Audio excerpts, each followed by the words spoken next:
Tumekuja kufuatia wito uliotolewa na Mheshimiwa Waziri Mkuu baada ya ziara yake ya tarehe 16 mwezi wa pili 2026 aliyoifanya katika wilaya yetu ya Muheza, ikiwa ni sehemu ya ziara yake ya mkoa wa Tanga kukagua maendeleo, lakini pia kupitia ziara hiyo asikilize kero na changamoto mbalimbali zinazowakabili wananchi. Jambo la kwanza ilikuwa ni hoja inayohusu upotevu wa nondo 700 zenye thamani ya shilingi bilioni 9.2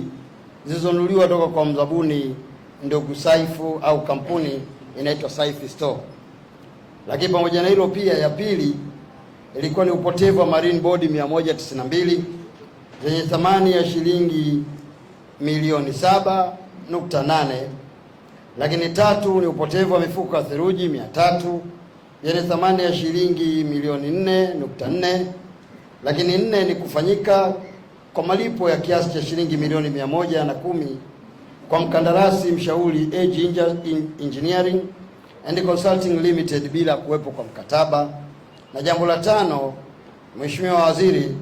ilikuwa ni kutumika nje ya mradi fedha shilingi milioni 343.9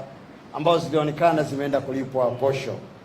Mheshimiwa Waziri na wote mliopo katika ukumbi huu, kufuatia maelekezo ya Waziri Mkuu, timu ya wataalamu kutoka wizara zote mbili tukishirikiana na wenzetu ambao wako on the ground hapa Muheza, leo tumekuja katika mkutano huu pamoja na maelekezo ambayo tutayatoa, lakini pia ni kueleza juu ya hatua za mwanzo ambazo serikali inataka kuchukua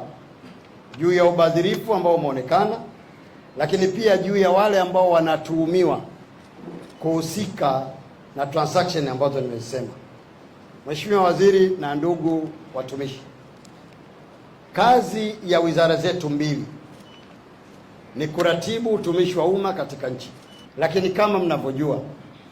utumishi wa umma una taratibu, utumishi wa umma unaongozwa na sheria, utumishi wa umma unaongozwa na miongozo ambayo tulikubaliana katika vipindi tofauti ili kuhakikisha ikiwemo pia